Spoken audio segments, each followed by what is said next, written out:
Muy buenas tardes, queridos participantes. Les habla Rommel Avendaño, gerente de Grupo SI Consultores, organización peruano-argentina con más de 17 años de experiencia, tanto en Perú como en diferentes países. Hoy día tenemos el honor de contar con la presencia del doctor Ángel Zárate. Él es un especialista, experto en el tema de emergencias y áreas críticas de la Red Asistencial de Salud Arequipa. Por cuanto, en el marco de nuestro curso Prevención de Riesgos Laborales, Primeros Auxilios y RCP, Reanimación Cardiopulmonar, pues vamos a dar,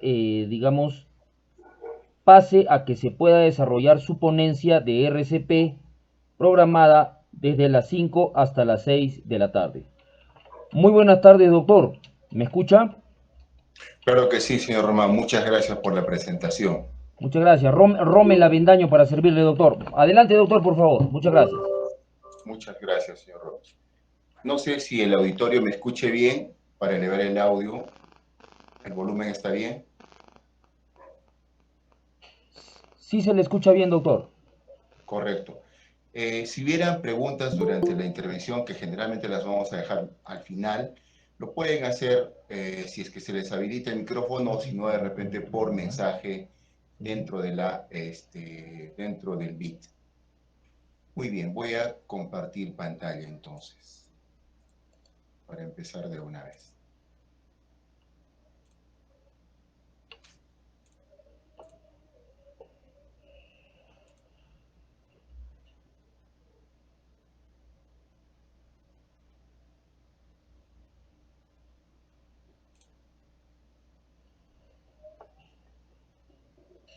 Muy bien. Vamos a empezar entonces. Esta conferencia está dividida en dos partes. La primera vamos a realizar el día de hoy y el próximo domingo va a ser la segunda parte. Gracias por la invitación al desarrollo de este curso denominado Prevención de Riesgos Laborales, Primeros Auxilios y RCP. Este es mi nombre, soy el doctor Arturo Zárate, laboro en eSalud y en áreas críticas como el servicio de emergencia.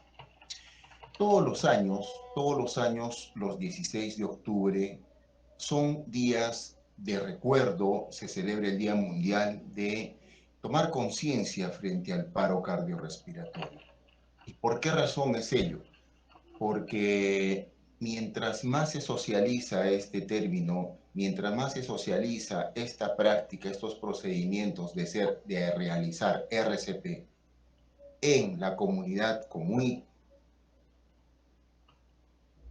corriente, es decir, en los legos, aún en las personas que de pronto trabajamos en una institución que puede brindar servicios de salud o prevenir eventos, digamos, innecesarios en un centro laboral, prevención de riesgos, con mayor razón tenemos que saber de RCP.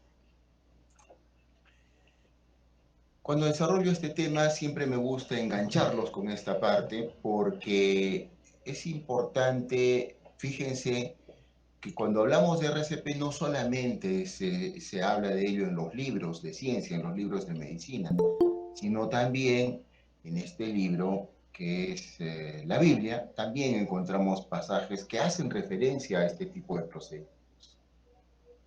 Si ustedes leen con atención en Segunda de Reyes 33, paréntesis, sin necesariamente ser religiosos, ni ser católicos, ni cristianos, sino simplemente como cultura general, nos encontramos con este pasaje que es exactamente la descripción de una RCP. Si ustedes leen el texto, aquí este anciano, que es el profeta Eliseo, el hombre más sabio del pueblo, fue llamado, fue solicitado su auxilio por la mamá del niño que cae desplomado y sin signos vitales en su casa. Entonces Eliseo es invitado a la casa, él sale, o mejor dicho, invita a salir a la mamá de la habitación, se queda a solas con el niño y hace todas estas cosas. Se recuesta sobre el niño, pone su boca sobre la boca del niño, los ojos sobre sus ojos, las manos sobre sus manos y se tiende sobre el niño. Y la carne del niño volvió a entrar en calor. Pero ahí no queda todo, sino que él espera un momento, espera que realmente se recupere, que reaccione, lo que nosotros le llamamos la circulación espontánea, es decir, cuando sale la persona del RCP, ¿no es cierto? Sale a tener latido y respiración espontánea nuevamente, ya sale del paro, perdón. Entonces, eso mismo hizo también Eliseo y al final anunció las buenas nuevas que el niño volvió a la vida. Durante la historia, tan solo con hablar de cómo se ha desarrollado la RCP a través del tiempo, nos demoraría no solo una conferencia, sino varias, porque el tema es muy, además de ser un tema muy bonito, ¿no es cierto?, porque nos adentra en las diferentes etapas de la evolución del ser humano, también la RCP evolucionó a través del tiempo. En el tiempo de los romanos, por ejemplo, cuando alguien caía desplomado, sin signos vitales, desmayado, probablemente por una lipotimia, probablemente por una hipoglicemia, o de repente por una hipotensión ortostática, es decir, por una bajada de presión, cae desplomado al piso, pues lo agarraban con los látigos y estas personas podían reaccionar y regresar a la vida. Pero si la causa de la lipotimia, la causa del desmayo, la causa de la pérdida de la conciencia era, por ejemplo, un aneurisma roto en el cerebro o de repente un infarto masivo en el corazón, entonces probablemente por más latigazo que le demos, obviamente esta persona no iba a despertar. Cuando las personas se ahogaban, por ejemplo, las paraban de cabeza, ¿no es cierto?, las sacudían, las hacían rodar a través de estos objetos que tiene sentido, digamos, sentido fisiopatológico, es decir, estas personas, lo que se buscaba cuando caían ahogadas era sacarles el agua de lo que está atrapado en la vía respiratoria. Entonces, al hacerlos presionar por su propio peso sobre estos objetos rodantes y rombos y redondos, entonces como que hacía presión su propio cuerpo y el agua salía de la parte de la vía respiratoria y podían reaccionar. En otros momentos los subían a los lomos de los caballos, de las bestias, y los hacían dar vueltas. También tiene sentido, como que el caballo, ¿no es cierto?, más el peso de la persona, ejercía como una especie de automasaje cardíaco en el pecho del paciente, y además que por gravedad también el agua salía de la parte de la vía respiratoria. En otros tiempos les insuflaban con estos fuelles que utilizaban para atizar el carbón, para trabajar con metales. También en algunos momentos ayudaban a que el paciente se recupere, aquellos que caían en paro. Cada año o cada cierto tiempo se renuevan las recomendaciones de resucitación cardiopulmonar. Cada cierto tiempo. Las últimas que se han revisado y que son las vigentes son las del 2021, del Consejo Europeo de Resucitación, que son en las cuales nos basamos en la actualidad. Las anteriores a ellas son del año 2020, que son de la Asociación Americana del Corazón, Escuela Americana, Escuela Europea.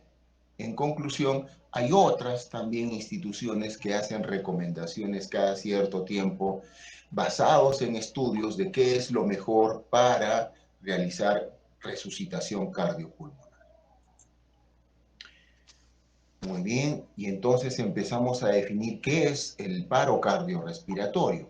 Y mostramos aquí una foto o un video, es cierto, en el cual se ve unos gusanitos que se están moviendo. Y uno dice, ¿y esto qué tiene que ver con el paro cardiorrespiratorio? ¿Qué es el paro cardiorrespiratorio? Consiste en el cese, es decir, el término de la actividad mecánica cardíaca efectiva. Se diagnostica ante la falta de conciencia, pulso y respiración. Ahí nos está definiendo ya las tres características para definir cuándo una persona está en paro. Primero, deja de respirar o respira muy mal. Ahí abro un paréntesis. ¿Qué significa eso? O deja de respirar y nosotros evidenciamos porque el paciente no mueve el aparato respiratorio, no respira, o lo otro es que tiene una respiración agónica, una respiración boqueante, si se quiere. Y para entenderlo rápidamente es como cuando el pez está fuera del agua y está ahogándose y está boqueando igual. ¿Y por qué aclaro esto? Porque antes, cuando el paciente tenía ese tipo de respiración, todavía se estaba moviendo. Entonces, los médicos o los que asistían el paro decían, ah, no, todavía está respirando, no está en paro. Y perdíamos tiempo en iniciar las maniobras de resucitación cardiopulmonar. En la actualidad eso ya está definido, no perder más tiempo, ese tipo de respiración ya se considera parte del paro. O sea, cuando decimos 3 requisitos para hablar de paro, decimos respiración o no tiene respiración, o es respiración mala, anómala, como estoy describiendo. 2, no tiene conciencia, es decir, cae desplomado. Señor, señor, señor, señor, no responde. Señora, lo sacudimos del hombro, no reacciona, no obedece. Y tercero, tocamos el pulso carotídeo y no encontramos pulso carotídeo. Bien, si es que no somos personal de salud, si es que no somos personal de salud, es decir, somos abogados, psicólogos, etcétera, y no necesariamente sabemos tomar el pulso, ellos se llaman los legos, en ellos bastará ver que no respire y no tenga conciencia, porque esto no lo van a poder definir. Entonces, en ellos lo que se les recomienda es iniciar RCP con masaje cardíaco externo, el masaje cardíaco que después les vamos a explicar. Muy bien, entonces hasta ese momento ya estamos definiendo cuándo una persona está en paro cardiorrespiratorio. Pierde la conciencia, cae al piso, no respira o respira pésimo, no tiene pulso. Y cuando decimos consiste en el cese de la actividad cardíaca efectiva, acá vienen los gusanitos, significa que el corazón, si nosotros quisiéramos entender estrictamente que el corazón está en paro, diríamos, ah, ya, el corazón de lo que está, pum, pum, pum, pum. Entonces, para estar en paro, significa que estaría así, pero no está así, porque hay varios tipos de paro, y uno de ellos es como esto, como los gusanos en una bolsa, en una bolsita. En una bolsita hay gusanos y se están moviendo la bolsita, ¿no es cierto? Así como en la foto. Entonces, ¿cómo se llama eso? Fibrilación ventricular, que es un tipo de paro. Ese tipo de paro ya lo está llevando al paciente a estas 3 condiciones, donde no hay pulso, no respira y el paciente no tiene conciencia. Entonces, no necesariamente cuando dice hay término de la actividad cardíaca efectiva, a eso se refiere, es que el corazón no está paralizado, sino que el corazón está moviéndose, pero no se mueve adecuadamente como un pum, pum, pum, pum, en el cual impulsa sangre para el resto del organismo. Si no hace eso y hace esto, entonces el impulso de sangre que está mandando son como gotitas de sangre, que no sirve para nada. Por eso es que hay que especificar esto. ¿Y cómo se llama el conjunto de medidas para revertir que el paciente, sacarlo del paro cardiorrespiratorio y volverlo a la vida? Resucitación cardiopulmonar cerebral, así se llama. Pero no solamente es RCP, es decir, resucitación cardiopulmonar, no. Su nombre completo es resucitación cardiopulmonar cerebral. ¿Y por qué razón? Porque esto hace referencia al tiempo en que tenemos para iniciar RCP, es decir, las maniobras de resucitación. Mientras más nos demoramos, primero en darnos cuenta que un paciente o una persona está en paro, más nos vamos a demorar en iniciar la resucitación. Y si nos demoramos más tiempo en iniciar la resucitación, entonces el cerebro se va malogrando. Podemos sacarlo al del paro, pero si lo sacamos a los 30, 40 minutos del paro, va a salir esa persona, pero va a salir con muchas secuelas. Prácticamente va a salir un corazón latiendo, unos pulmones respirando, pero con daño cerebral. O sea, con secuela, con convulsiones, no se moviliza, parapléjico o hemipléjico, sordo, etc. Entonces, sin lenguaje, De tal manera que hay tiempos. Mientras más temprano nos damos cuenta que estamos frente a un paro, significa que más temprano vamos a iniciar RCP, significa que vamos a recuperar tejido cerebral, pulmón y todo el organismo más temprano. Ustedes habrán escuchado de pacientes o de jugadores A1, en ligas A1, que caen desplomados en las canchas. Y la pregunta es, ¿pero por qué? Si esta persona se entiende que se hace chequeos periódicos, le hacen electrocardiografía, pruebas físicas, pruebas cardíacas, ecocardiografía, exámenes de sangre, no tienen que tener colesterol, no se supone que no son hipertensos, no son obesos, no son diabéticos, y si lo son deben estar controlados. Y entonces es completamente sorprendente de que estas personas caigan desplomados por un infarto cardíaco. Y en este caso, que es todo un tema aparte, pero lo estoy mencionando nada más, porque la muerte súbita es una de las causas justamente en este tipo de personas que no se espera que hagan paro y hacen paro.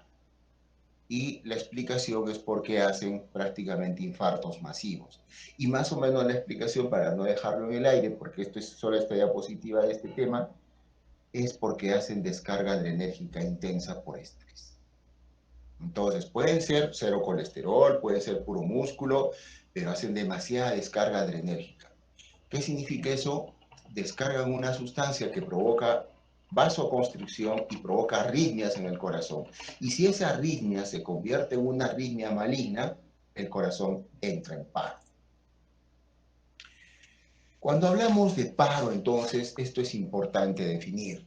Definir qué cosa, que tenemos 4 tipos de ritmos de paro. Esto de RCP, tenemos que hacerlo, hay 2 formas de hacer RCP. Uno en la calle, cuando no tenemos ninguna arma, no tenemos nada a la mano y podemos hacer algo por el paciente, sí, por el paciente que esté en paro, que ya sabemos reconocer. Lo ideal es hacerlo en un hospital. Lo ideal es hacerlo en un hospital y con tecnología. Es decir, o trasladarlo a ese hospital para hacerlo con tecnología, para hacerlo con medicamentos, para invadir al paciente. Entonces, ¿por qué? Porque hay diferencia entre el RCP que estoy demostrando en segundo tiempo, como el RCP en primer tiempo, sí hay diferencia en relación a la sobrevivencia.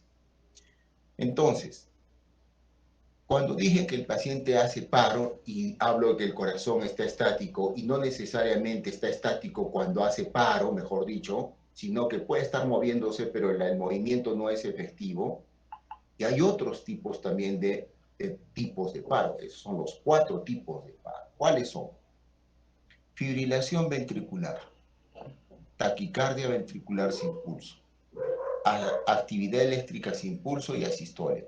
¿Tenemos que reconocerlos? Sí. ¿Por qué razón? ¿Hay que diferenciarlos? Sí. ¿Hay que dividirlos en 2 grupos? Sí. ¿Hay que entender cuál es la diferencia entre estos y estos, los de la derecha y los de la izquierda? Sí. Y hay que anotarlos y hay que memorizarlos. Son preguntas de examen. La mayoría, es decir, casi hasta el 80% de los ritmos de paro al inicio, ¿qué significa eso? De todas las personas que hacen paro y caen al piso en paro, la mayoría, casi el 80%, pertenecen a estos 2 tipos de ritmos de paro. Y la minoría pertenecen a estos 2 ritmos de paro. Primera diferencia, o sea, ¿con qué porcentaje empiezan los paros? Muy bien. Primera diferencia, entonces, este grupo, los que están a la izquierda de su pantalla. Y a la cabeza, la fibrilación ventricular. Acuérdense de los gusanitos. Esa es la fibrilación ventricular. Seguido de la taquicardia ventricular sin pulso. Y ya estoy mostrando aquí en el electrocardiograma, ¿no es cierto?, trazado, que debemos aprender a reconocer, que es facilísimo. Facilísimo. Cuando les explico esto a los estudiantes, al principio se asustan y dicen, uy, que al final de la conferencia vamos a tener que aprender ritmos de paro. Sí, tan solo tomándole una foto con nuestros ojos, decimos, vamos a aprender a reconocer tipos de ritmos de paro. ¿Por qué razón? Porque cuando estamos atendiendo al paciente en paro y estamos viendo la máquina, el monitor al cual yo le hemos conectado al paciente, tenemos segundos para decir qué tipo de ritmo de paro es. Si es estos dos primeros, son de mejor pronóstico, es decir, la fibrilación ventricular y la taquicardia ventricular sin pulso. Y si son estos dos segundos, son de peor pronóstico, o sea, estos son los más malos.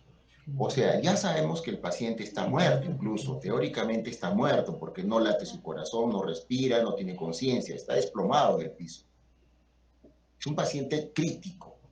O lo sacamos del paro para que viva o muere. Estamos en esa situación. Pero dentro de esa situación de gravedad, viendo los tipos de ritmo de paro, estos dos últimos son los peores de los peores.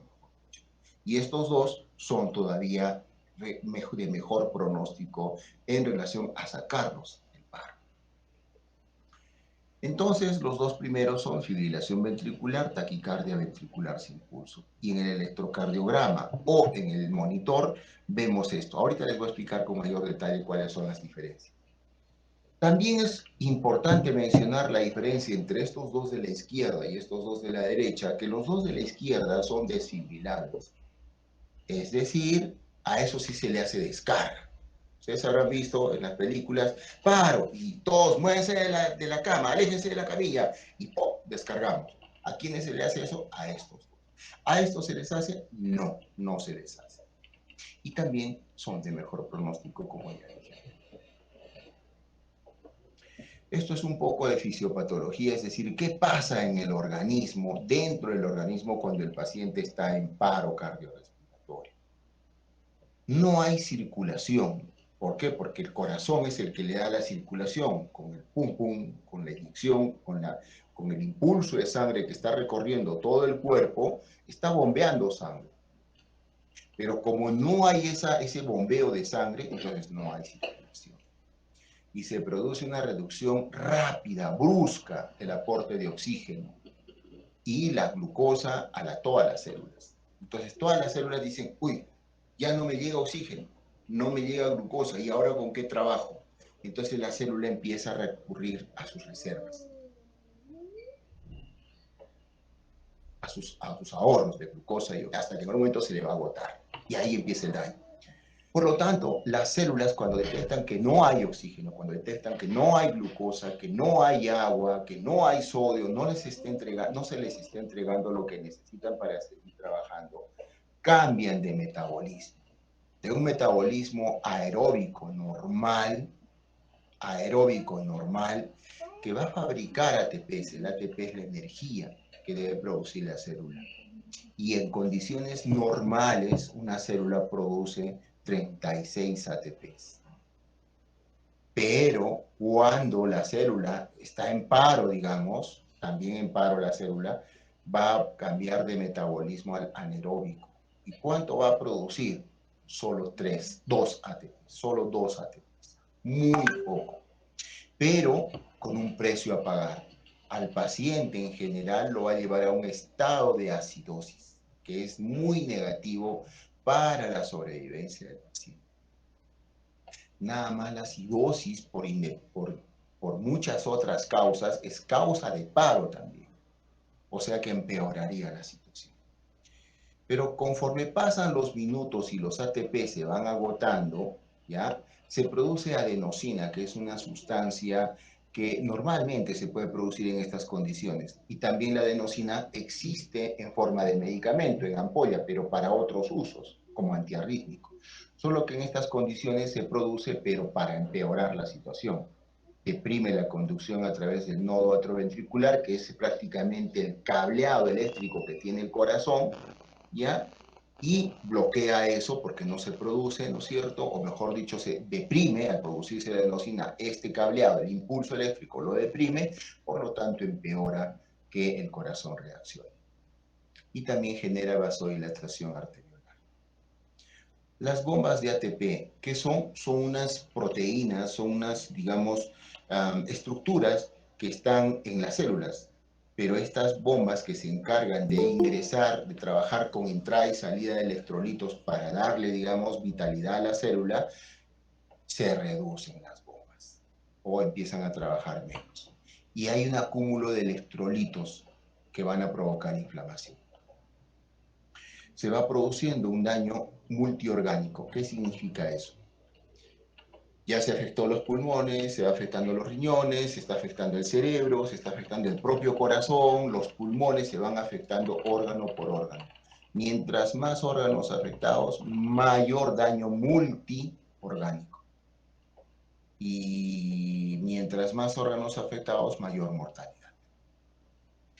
Su magnitud dependerá de la condición previa del paciente. ¿Qué significa eso? Si es una persona joven, recuperable, puede aguantar todavía. Si es una persona adulta, 85, 90 años, ya con desgaste de sus células, de su organismo, porque ya vivieron, ya se gastaron, a pesar de que, abro un paréntesis, a pesar de que escuchemos a veces, mi abuelito tuvo 95 años y murió de muerte normal, de muerte natural, porque no era hipertenso, no era gordo, no tenía riños, no era diabético, pero murió de un momento a otro, de la noche a la mañana amaneció muerto y se despidió. Hay mil anécdotas de estas. Justamente esto pasa porque las células tienen un tiempo de vida. Cada célula tiene un tiempo de vida. Todas, de la cabeza, desde los cabellos hasta los pies, tienen un tiempo de vida. Entonces se van agotando y cuando cumplen eso, su tiempo de vida, van dejando de trabajar. Ejemplo, las mujeres, por ejemplo, en los ovarios, ¿no es cierto? Tienen células que van a ayudar a qué cosa? A que al final haya embarazo. Pero a determinada edad esas células ya no se van a fabricar. Por lo tanto, una mujer de 50 años, por ejemplo, a pesar que hay casos anecdóticos que sí hay embarazos, pero lo fisiológico, lo normal es que dejan de embarazarse, porque ya esas células cumplieron su función o se agotaron, se acabaron. Entonces, en una persona adulta, y más aún si ha tenido problemas de salud, el grado de recuperación va a ser diferente que una persona joven que no tiene enfermedades. Los órganos afectados tempranamente son cerebro y corazón. El daño producido a ellos determina el pronóstico mortal del paciente. O sea, una vez más que decimos cerebro, cerebro, cerebro, resucitación cardiopulmonar cerebral, corazón. Entonces, mientras más temprano atendamos estos órganos, entonces el pronóstico del paciente será mejor. Eso quiere decir. Tejido es tejido, tiempo es cerebro. Seguro esta frase la habrán escuchado y la van a volver a escuchar varias veces. En relación, por ejemplo, cuando hablemos de ACV, stroke, cuando hablemos de justamente infarto de miocardio, cuando hablemos de RCP, cuando hablemos de shock séptico, por ejemplo, infección generalizada. El tiempo es fundamental y aquí en RCP es uno de los ejemplos más claros en los cuales el tiempo es fundamental. Mientras más se demore una persona primero en diagnosticar que el paciente está en paro, se va a demorar en iniciar las maniobras y por lo tanto se va a demorar en recuperar cerebro y corazón. Y cuando lo haga, de pronto ya pasaron minutos, ya se dañó el cerebro y vamos a tener personas con secuelas. Lo que les dije, tenemos dos tipos de RCP. El RCP básico, a la izquierda, acá vemos una persona que está solo con sus manos haciendo RCP. Y aquí a la derecha tenemos el RCP avanzado. Avanzado. Y la foto habla por sí sola. La RCP básica, ¿ya? La podemos hacer solo con las manos, ¿cierto? Podemos hacer masaje cardíaco externo, que es lo que después les voy a explicar cómo es.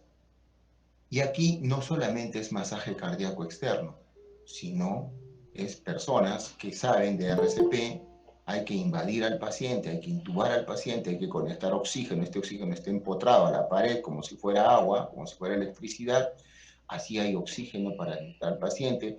Por aquí debe haber una máquina en la cual lo vamos a conectar a un ventilador mecánico, el paciente está monitoreado con electrodos, con tensiómetro permanentemente, en el monitor está dándonos los signos vitales de esta persona, están utilizando una serie de medicamentos para sacarlo del paro dependiendo del paro. Acá la enfermera está administrando probablemente adrenalina u otro medicamento que se indica cuando un paciente está en paro. Aquí tenemos medicamentos ya en bomba, calculados seguramente, están pasando por otra vía, puede ser en el pie. El paciente tiene una toracocentesis, fíjense aquí tiene sangre, tiene un tubo que ha entrado hacia los pulmones. ¿Por qué? Porque probablemente tenía este paciente o aire o sangre en los pulmones que estaba, entre comillas, apretando al pulmón y no dejándolo respirar. Y eso lo puede matar al paciente. Por lo tanto, lo han invadido, le han colocado esto, lo han invadido, lo han intubado, perdón, y aquí está saliendo ese contenido sanguinolento a través de este tubo. Más abajo, acá también vemos otro, ¿no es cierto? Probablemente puede ser otro de abdomen, acá está cubierto el paciente, o de repente de vías urinarias, de repente es una sonda vesical que es necesario para monitorear el paciente. Muy bien. Y entonces, ¿cuánto tiempo tengo para iniciar RCP? Pregunta clásica, pregunta de examen. ¿Cuánto tiempo tengo para iniciar RCP? En la calle, por ejemplo, una persona que se cae desplomada y en vez de hacer algo, no hago nada. Sí es cierto, tengo que llamar a los bomberos, tengo que llamar de repente al serenazgo, etcétera, para trasladar a esa persona. Pero en el camino algo debo hacer y en este caso inicio con RCP básico. ¿Cuántos minutos tengo para empezar? 4 minutos. Pasados los 4 minutos el cerebro se empieza a morir. ¿Y cuánto tiempo tengo para iniciar el RCP avanzado? 8 minutos. Pasado ese tiempo el pronóstico se va ensombreciendo. O sea, el pronóstico se empieza a empeorar si se quiere. Por lo tanto, 4 minutos para RCP básico, 8 minutos para RCP avanzado. Fácil de fijar. Pero hay un orden para atender al paciente con todas estas maniobras que se llama RCP. Todos los pacientes en paro se benefician de seguir una serie de pasos. Tiene que haber un orden. No puede ser al champú, no puede ser al desorden. No puedo empezar de repente por los pies, por el abdomen, por el tórax. Tengo que empezar por donde debo empezar. Dice, pero son los que presentan, acá nuevamente nos aclaran, pregunta de examen, la fibrilación ventricular y la taquicardia ventricular sin pulso son quienes tienen mejor pronóstico, los del lado izquierdo, los tipos de ritmo que son desfibrilables. Y la causa más frecuente de ello es el infarto agudo de miocardio. ¿Cómo se llaman los pasos que nos dan el orden de administrar una RCP? Cadena de supervivencia de la RCP. Cadena de supervivencia. Es una cadena. Ahí está. Y entonces, para entender esta cadena de supervivencia, ya en los paros cardíacos intrahospitalarios, porque los vamos a separar igual en dos. Los de arriba es así, PCIH, paro cardiorrespiratorio, ¿no es cierto? O cardíacos intrahospitalarios. Y acá es paro cardíaco extrahospitalario.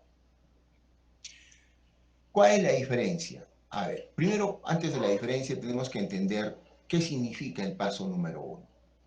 Y entender el paso número 1 es clave, porque de él depende el éxito de las demás cadenas. Y el primer paso, fíjense cuál es reconocer y prevenir que el paciente entre en paro. Cuando yo realizaba mis primeros talleres, digamos, de RCP, porque hay que tomar talleres de RCP también, siempre me preguntaba, decía, pero ¿cómo el primer paso para dar RCP va a ser prevenir? O sea, ¿cómo va a ser posible que para dar atención con resucitación cardiopulmonar tengo que evitar que entre en paro? Eso sería otra cosa. Sí lo es. Y ahora tiene sentido. Es decir, cuando tú tienes un paciente o una persona que está grave, puede ser mi abuelo que está en la casa y de pronto sé que él tiene EPOC, tengo enfermedad pulmonar obstructiva crónica, o tiene asma, o es diabético, o es cirrótico, etc. Lo tengo en la casa. Y si yo ya sé que mi abuelo, por ejemplo, es cirrótico, tiene el hígado mal, a veces se hincha, a veces está más amarillo, a veces se le hincha el estómago con líquido, o sea, es un paciente con una enfermedad crónica. Entonces, si yo sé que él cada vez que se estriñe, por ejemplo, no hace deposición, se va a poner mal, es decir, se va a dormir, va a entrar en encefalopatía hepática, se llama eso, o sea, se desorienta, empieza a alucinar, empieza a ver cosas, empieza a hablar incoherencias, etcétera, se pone mal. Entonces, si yo sé que eso pasa cuando él se estriñe, ¿qué debo hacer para evitar que él caiga en encefalopatía? Evitar el estreñimiento. O sea, tengo que prevenir que llegue a ese estado. Igual sucede en los pacientes críticos. Cuando yo detecto un paciente crítico, es decir, delicado, digo, cuidado, ese paciente puede terminar en paro, cuidado, hay que hacer esto, hidrátale, sube la presión, ponle oxígeno, va a hacer paro, sube la glucosa, va a hacer paro, abrígalo, va a hacer paro, revierte la acidosis, va a hacer paro, etc. Entonces, evito el paro. Pero si no me doy cuenta de esa condición, el paciente va a entrar en paro. Por lo tanto, el punto clave en la cadena de supervivencia del paro cardiorrespiratorio, de la atención del paro cardiorrespiratorio, es evitar que entre en paro. O sea, para ello tengo que estar con mis 5 sentidos, conectado con el paciente, con conocimiento en la cabeza de cómo debo resolver ese problema. Y para resolver ese problema o varios problemas que puede tener un paciente, tengo que saber harto, ¿cierto? Entonces voy a evitar que esa persona caiga en paro cardiorrespiratorio. Entonces la primera condición es evitar que el paciente entre en paro. Y el segundo, en el mismo anillo, es una vez que cae en paro el paciente, cae en paro cardiorrespiratorio, tengo que reconocerlo. Porque ya dije que si no me doy cuenta, puedo decir, ah, no, el paciente está respirando. Y está respirando como después fuera el agua, una respiración pésima. Entonces, si yo considero que el paciente no está en paro porque se está moviendo, entonces va a hacer paro. Es más, ya está en paro y más bien voy a demorarme en darle las atenciones. Para cuando me dé cuenta ya pasaron 15 a 20 minutos, empiezo RCP, pero con un cerebro mal. En segundo lugar, ¿qué debo hacer? Activar la respuesta a emergencias. ¿Qué significa eso? Esto se hace en cada establecimiento. Cada establecimiento lo hace de la mejor manera, mira sus recursos y dice, a ver, ¿cuántos trabajamos aquí? Ah, estoy haciendo el serum, estoy trabajando por ejemplo, yo que sé, en Chivay. Ah, no, yo estoy de repente en Maca, o de repente estoy lejos. ¿Qué tengo? ¿Tengo ambulancia? No, no tengo ambulancia. ¿Qué tipo de médicos tengo? Tengo médico general, tengo obstetriz, tengo enfermera, tengo psicólogo, odontólogo, etc. Tengo que ver mis fortalezas. ¿Qué más tengo? ¿Tengo luz? Ah, sí tengo luz.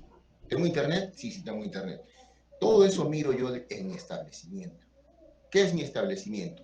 Mi establecimiento es de repente el Poder Judicial, mi establecimiento puede ser la policía, mi establecimiento puede ser un establecimiento de salud, un centro de salud, etc. Si yo quiero tomar este tema en mi establecimiento y preguntarme, ¿y qué hacemos si un paciente cae en paro? ¿Cómo lo atendemos? Somos policías, ¿qué debemos hacer?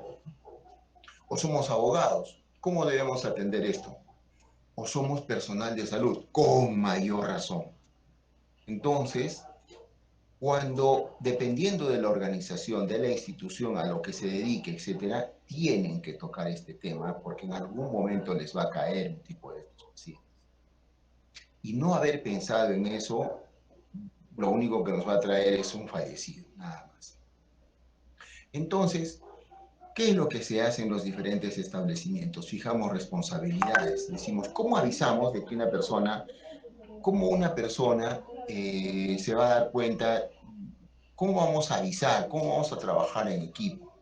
¿Qué hacemos, por ejemplo, en mi hospital? Ahí está, les pongo el ejemplo en mi hospital en el HNCAS. En el HNCAS el hospital es grandote, entonces hay un edificio grande de 7 pisos que está lejos de lo que es emergencia, por ejemplo, que es donde está mi servicio, ¿ya? Entonces, ¿qué hemos hecho? Lo hemos partido en dos. Todos aquellos pacientes que estén en el edificio se hace cargo los intensivistas. Y todos los pacientes que estén más para este lado, es decir, observación segundo piso, toda la emergencia, todos los pacientes son a cargo de los emergenciólogos. Ya. Listo. Entonces, pero ¿y cómo saben que hay un paro? Entonces, digamos que a ese paro el paciente en el edificio, en la cama 520A. Y la técnica dice, paciente en paro, ya se dieron cuenta el médico. El médico de ahí empieza a hacer RCP. Puede ser ginecólogo, puede ser traumatólogo, puede ser cirujano de cabeza y cuello, de otra especialidad que no sea ni intensivista ni emergenciólogo. No es su campo, pero sí tiene que saber lo básico de hacer RCP. Entonces empieza a hacer masaje, mientras llegan los que saben de este tema. Entonces, la técnica llama perifoneo y perifoneo central empieza en el parlante a decir el código, ¿no? Código o dice con doctor pronto en la cama 520A. Doctor pronto en la cama 520A. Si ustedes alguna vez han tenido la oportunidad de estar en el hospital y han escuchado el perifoneo, se repite cada rato, hasta que el equipo, que ya sabe quiénes son, 520A, es mi cama, se traslada y empalman con la resucitación cardíaca. Igual es en emergencia. Sucede eso y lo reanimamos al paciente, hacemos todas las medidas de reanimación. Entonces, y aparte, dentro de chiquito, incluso en áreas más específicas como shock trauma, por ejemplo, ¿qué pasa si tuviéramos un paro, 2 paros, 3 paros a la vez? Que llega a suceder. Sobre todo cuando tenemos guardias, somos piñosos, ¿no es cierto? Y nos cae un paciente y nos cae otro paciente y ¡bum! Nos traen los bomberos y ¡bum! Nos trae la enfermera de segundo piso un paciente que está mal y otro más que estábamos atendiendo y caemos en colapso. Porque hacer RCP es trabajo en equipo. O sea, un paro nos va a tomar siquiera unas 4 personas como mínimo.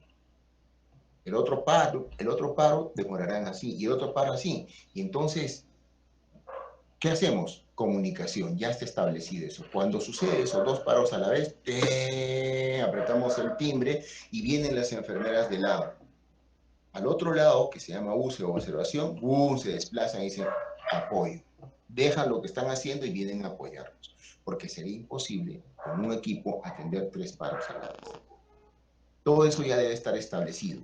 Entonces, cuando estemos en nuestra institución, en nuestro trabajo, en nuestro SEDUM, en el centro de salud, etcétera, debe estar organizado de esa forma.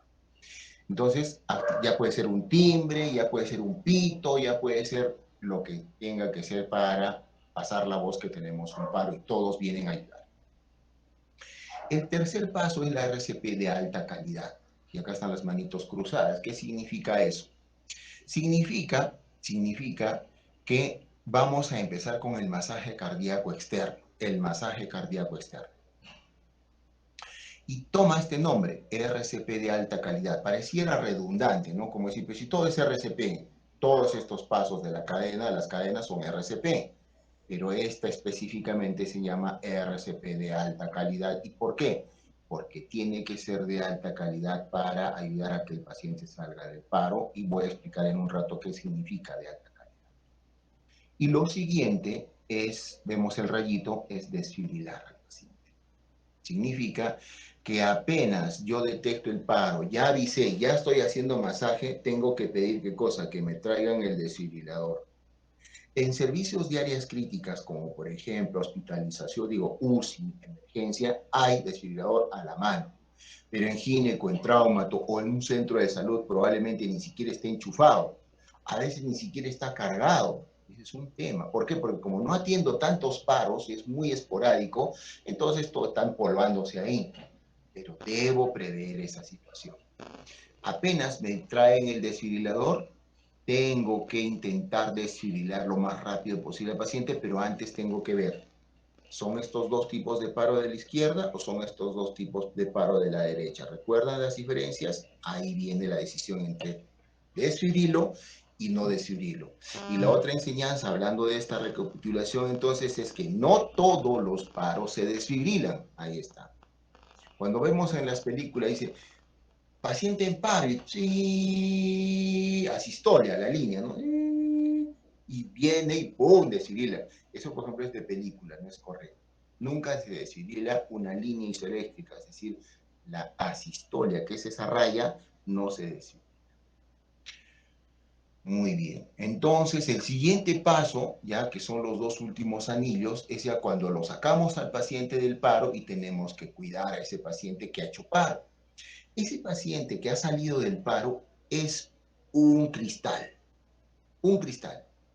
No puede hacer fiebre, no puede subirse el sodio, no puede bajarse el sodio, no puede estar deshidratado, no puede estar sobrehidratado, no puede estar con la glucosa baja, no puede estar con la glucosa alta, no puede estar con 38, 37.5 de fiebre, de temperatura, no puede, porque todas sus células están a punto en el limbo.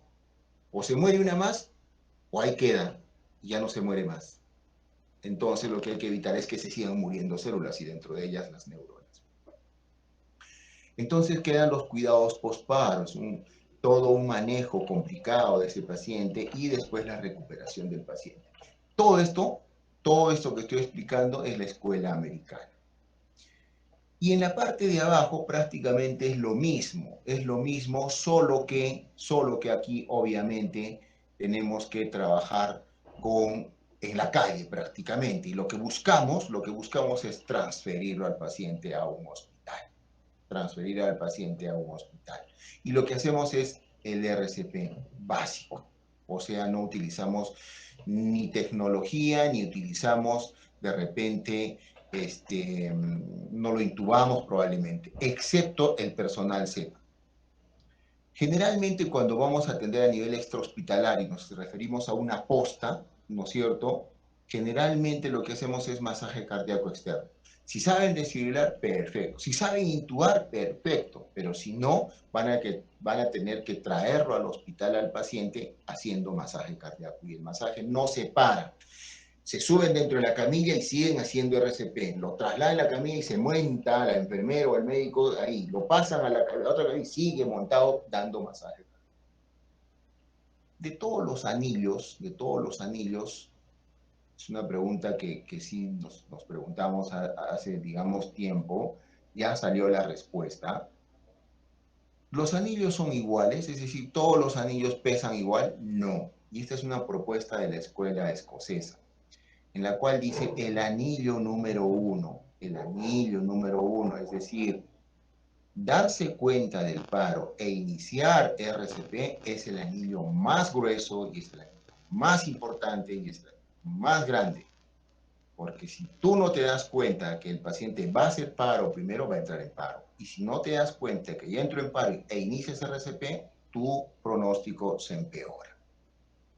Un daño irreparable, irreversible. Por lo tanto, el anillo número uno es el más importante, pregunta de examen.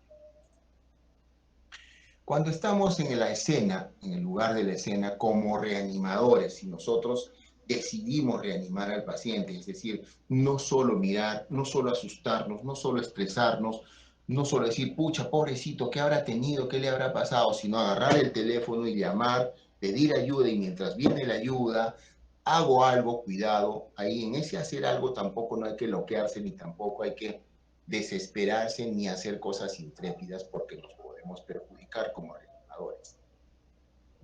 Y esta imagen resume eso. Si yo decido ayudar, tengo que recordar rápidamente qué es lo que tengo que hacer. Si yo hago masaje cardíaco, va a ser bastante, va a ser bastante. Por ahí han escuchado ustedes a veces que le quieren dar respiración boca a boca, le quieren poner un pañuelito, etcétera. Más aún en tiempo de COVID, con eso ya ha quedado, no, es recomendado, no hay que hacer eso. Y entonces, ¿qué sí debo hacer para no cometer errores? Primero, tengo que ver la seguridad de la escena. Es diferente si yo voy a iniciar el masaje cardíaco, el RCP, como les voy a enseñar cómo se hace.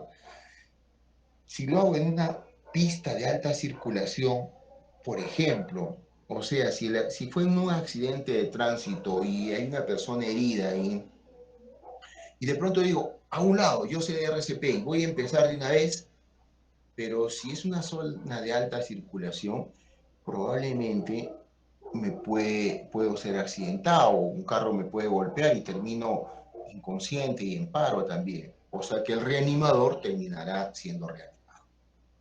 Otro ejemplo es, hay un sismo, se rompen cables, se rompe el tubo, hay agua, charcos de agua y hay desmayados. Entonces digo, uy, llegué, ayuda, tengo que animar RCP porque yo sé RCP ahora.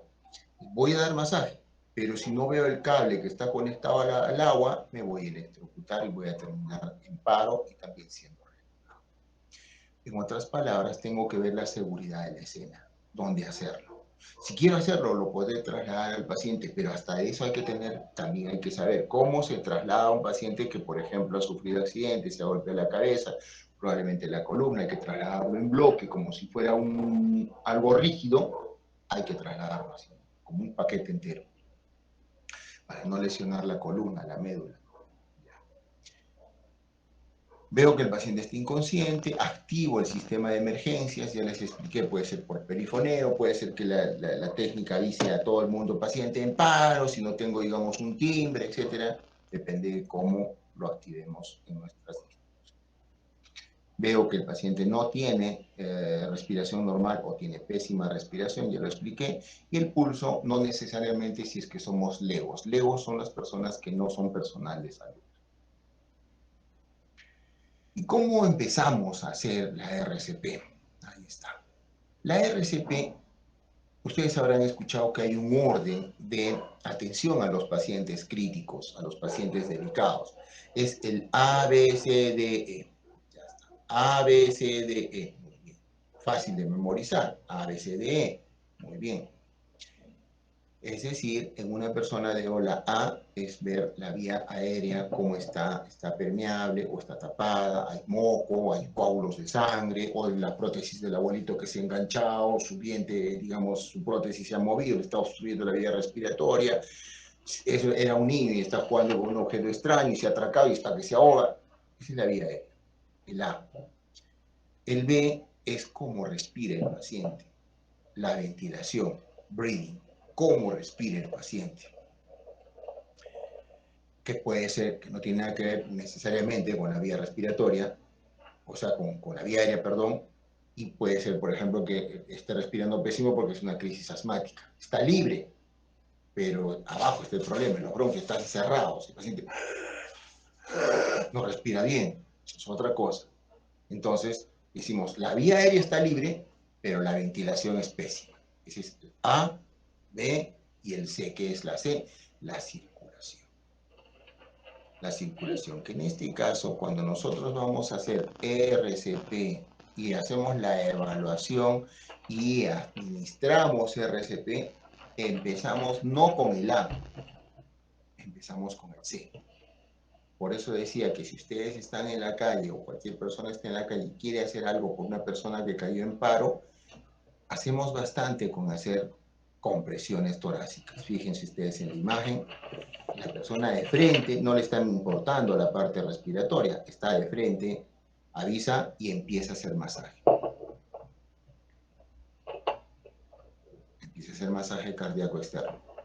1, 2, 3, 4, 5, 6, 7, 8, 9, hasta el conteo hay que tener en cuenta. Avisa y empieza a hacer masaje. No se está preocupando por darle respiración boca a boca, no se está preocupando por eso. Entonces, de frente se pasa AVE al C de circulación, en este caso C de compresiones torácicas. Y luego, obviamente, va viendo esto. De todas maneras, empieza y si viene ayuda de la vía aérea, puede limpiar con una gasa, digamos si es un moco que está obstruyendo ahí, ¿no es cierto? Contra la ventilación probablemente no va a poder hacer mucho, pero sí la vía aérea. Y empieza RCP, esta persona, en la calle. ¿Cómo se llama esto? RCP básico. Y se la puede pasar así hasta que venga la ambulancia, hasta que venga el serenazgo y trasladarlo a un hospital. Entonces aquí empieza la parte, digamos, clave de lo que es RCP, es decir, la técnica de RCP y cómo es que vamos a hacer RCP. Y hasta explicar esto vamos a llegar en esta parte de la conferencia, hasta explicar el mecanismo de RCP, clave de la conferencia. Hay que prestar atención. ¿Por qué razón? Porque cuando ustedes asistan a sus talleres de RCP, si es que los toman más adelante, ¿no? Se van a dar cuenta de que los instructores, etcétera, nos exigen prácticamente como robots los tiempos, las distancias, de cómo se debe hacer RCP. Pero con la experiencia, ya que con la que enseñamos también a nuestros alumnos en la universidad, ya, ¿qué decimos? Hay que entender el porqué de las cosas, es decir, ¿por qué yo hago tal cosa? Porque si entiendo el porqué, va a ser más fácil que lo memorice y diga, ah, tengo que hacerlo de tanto por tanto, no me puedo pasar. Mejor es entender por qué hago tal cosa y qué busco en la persona que está con paro y recién lo hago de esa forma correcta. Es así, ese es el truco. La reanimación cardiopulmonar es la técnica que permite restituir la función cardíaca y de perfusión. O sea, todo lo que yo voy a hacer con la persona, de masajearlo y luego ponerlo a una fuente de oxígeno, todo lo que yo voy a hacer va a ser para imitar que su corazón sigue latiendo. Esa es la idea. Y que sus pulmones siguen funcionando. O sea, como que la persona está muerta, pero con todo lo que yo le estoy apoyando, con mi equipo, con todo lo que estamos haciendo, vamos a imitar como que el corazón, los pulmones, todos estuvieran funcionando normalmente. Ya sabemos que no será que estén funcionalmente normal, no llegaremos a ese 100%, pero mientras mejor lo hagamos, vamos a, vamos a oxigenar corazón, oxigenar cerebro, hasta lograr sacarlo del paro a esta persona, que es la otra parte. Sacarlo del paro es una cosa y otra cosa es RCP. El paquete es completo. Cuando yo hago todo esto, con los medicamentos, con oxígeno, etcétera, también voy buscando por qué hizo RCP el paciente, es la otra parte. O sea, cuando yo hago todo RCP, masaje, oxígeno, desfibrilo, lo estoy sacando del RCP al paciente, sí estoy buscando permanecer su cuerpo vivo, pero no necesariamente estoy sacándolo del paro. ¿Por qué? Porque para eso tendría que cuestionarme, ¿y qué lo llevó al paro a este paciente? Ah, a este paciente lo llevó, por ejemplo, una glucosa muy baja, digamos, un hipoglicemia. O el oxígeno estaba con COVID y el oxígeno, digamos, COVID de la primera ola, digamos, no de ahora, ¿no? Ahora ya es otra cosa. Entonces, de repente estaba con poco oxígeno y de tan bajo oxígeno, ¡pum!, hizo paro. Entonces, ¿cuál es el tratamiento? Oxigena ese cuerpo. Además que estás imitando cómo debe funcionar el corazón y los pulmones y todo eso, busca la causa que lo llevó al paro. Si es hipotermia, porque lo encontraron ahogado, digamos, en el río Chili, y lo traen por paro, por hipotermia, no necesariamente porque tuvo un accidente, no necesariamente porque se intoxicó, se envenenó, nada, simplemente bebió y ¡boom!, se cayó al agua fría y el agua fría pues obviamente lo va a llevar a hipotermia y al paro. Lo traen y decimos, pucha, la hipotermia lo ha llevado a acidosis, a una serie de trastornos. Hagamos RCP, pero corrijamos la hipotermia, o sea, mantas térmicas, hay que recuperar la temperatura de ese paciente. O sea, son dos cosas aquí. Uno, mantener el cuerpo lo más oxigenado, hidratado, ¿no es cierto?, posible, y a la vez tratar la causa que lo llevó al paro. Eso es lo que hacemos cuando hacemos RCP. Cuando vamos a empezar el masaje, acá tenemos que decir varias cosas, punto por punto. Primero, para yo dar el masaje cardíaco externo tengo que tener condiciones. Y una condición es esta. Yo tengo que hacer este masaje que ustedes han visto seguramente en las películas, tiene que hacerse en forma adecuada. Primero tengo que tener una superficie dura. Una superficie dura. Porque si esto lo hago yo, por ejemplo, en el colchón, digamos, de mi abuelito que tiene resortes y es, digamos, súper confortable, cuando yo haga masaje voy a hundir todo y por gusto voy a gastar energía porque no voy a cumplir mi objetivo. ¿Y cuál es el objetivo? Por eso me permite este corte ver eso. Aquí está el corazón y los grandes vasos. ¿Bien? El corazón rodeado por los pulmones, si se quiere. Debajo está la columna. Muy bien. Y debajo de la columna tiene que haber una superficie dura. No puede haber un colchón de esponja, porque la fuerza que yo voy a hacer aquí tiene que encontrarse con algo duro. Abajo duro y arriba viene una fuerza, y recién lo que busco es comprimir al corazón. O sea, al corazón busco apretarlo. ¿Para qué? Para hacer que se salga la sangre que tiene almacenada el corazón y vaya al resto del cuerpo como si fuera un latido más. Primera esencia, primer dato clave. Pero para lograr eso, repito, si es que yo lo hago todo esto en una superficie blanda, voy a hundir y todo en bloque se va a ir. No voy a lograr comprimir al corazón. Ya está. Entonces, superficie dura, y recién lo que voy a hundir va a presionar al corazón para que bote la sangre, si se quiere, primero empezando por las coronarias y luego el cerebro. ¿Cuánto debo hundir? Hay que anotar ese dato. 5 a 6 centímetros. 5 a 6 centímetros debo hundir el pecho del paciente. 5 a 6 centímetros debo hundir el pecho del paciente. Eso ya está estudiado. Si hundo menos, no estoy llegando a apretar el corazón. Si hundo más, puedo romper costilla. Entonces siempre digo, ¿no? Sí, pues, pero uno nunca tiene una regla a la mano y dice, oye, ¿vas a hundir 6 centímetros? Sí, voy a hundir 6 centímetros. Pero, ¿cómo yo voy a saber que estoy hundiendo 6 centímetros? La experiencia nos da eso. Es necesario eso. Es necesario, además de tener el conocimiento teórico, tener el conocimiento práctico. Entonces, tengo que hundir 5 a 6 centímetros. ¿Para qué cosa? Para lograr ese objetivo de apretar al corazón y la sangre salga del corazón. Los siguientes he hundido y deshundo, si se quiere, los 5 a 6 centímetros. O sea, saco mi mano sin despegar las manos del pecho del paciente. Hundo los 5 a 6 centímetros y deshundo, si se quiere. Pero ahí no me lo dejo. No despego la mano. ¿Y para qué hago eso? ¿Eso tiene importancia? Sí. Clave. Segundo paso clave. Cuando yo quito la fuerza, presioné, al quitar la fuerza creo una presión negativa aquí, como que jala sangre. Jala sangre.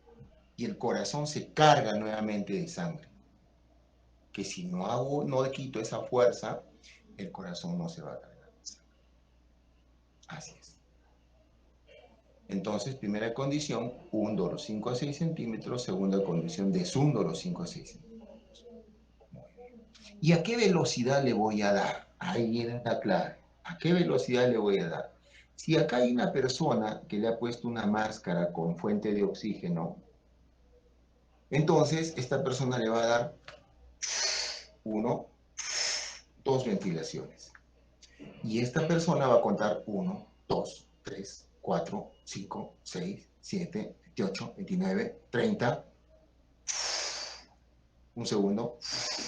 28, 29, 30. Y así vamos a estar. Cada ciclo dura 2 minutos. O sea, esta persona que está masajeando acá, te quedas dando masaje 2 minutos. No puedes abandonar al minuto y medio ni al minuto. Termina tus 2 minutos. Al lado hay otra persona que te va a reemplazar, que ya hemos tenido que avisarle que venga a ayudar, porque esta persona se va a cansar. Es parte también del trabajo. Tiene que tener un reemplazante. El masaje cardíaco externo no puede parar, pero sí cambian las personas. 2 minutos y empieza. Y 2 ventilaciones. Esa secuencia la vamos a hacer hasta que esta persona tenga una vía aérea avanzada. ¿Qué significa eso? Hasta que lo logremos intubar. Hasta que lo logremos intubar. Y después de ello, ya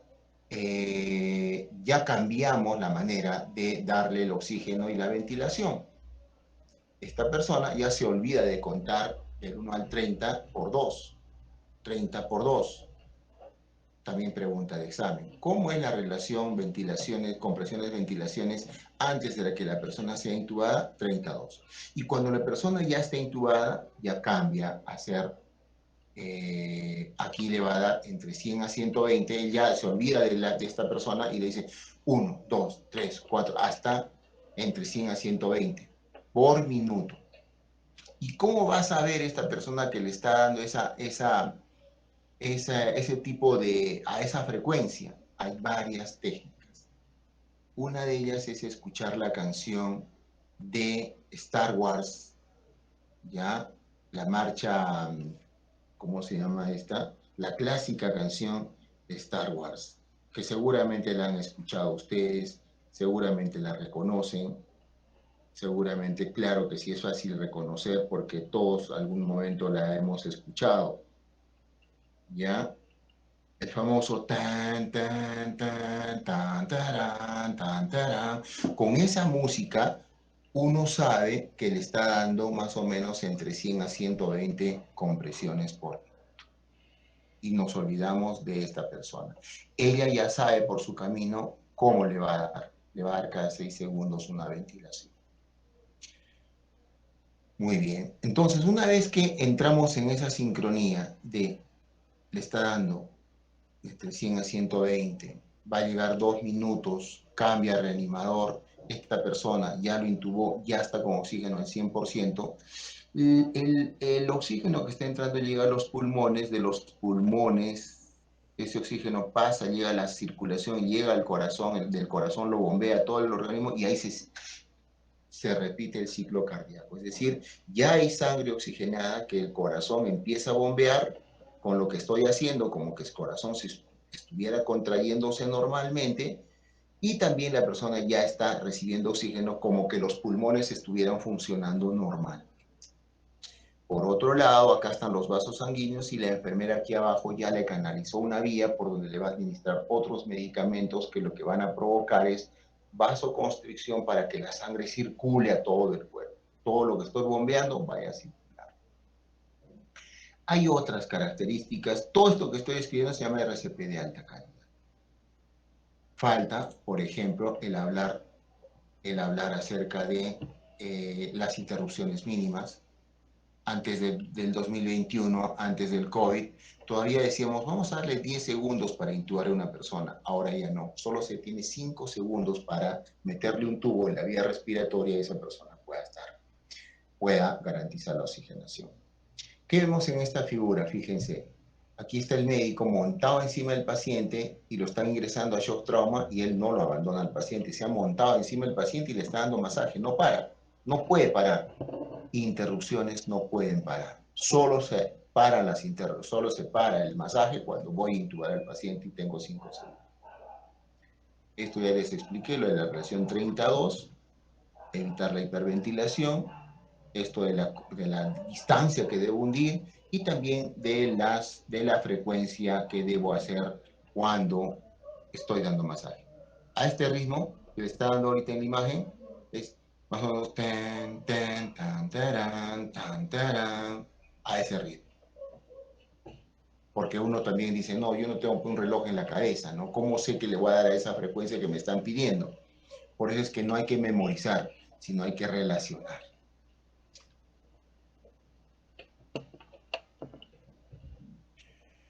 Muy bien, sus preguntas me las hacen llegar, por favor, en la siguiente práctica, el siguiente domingo. Vamos a parar aquí para continuar con la segunda parte el próximo domingo. Si escribiera algún comentario, estamos prestos para resolverlos.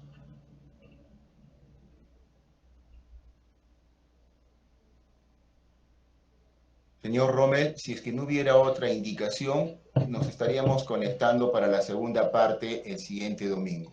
Doctor, muchas gracias, las felicitaciones del caso.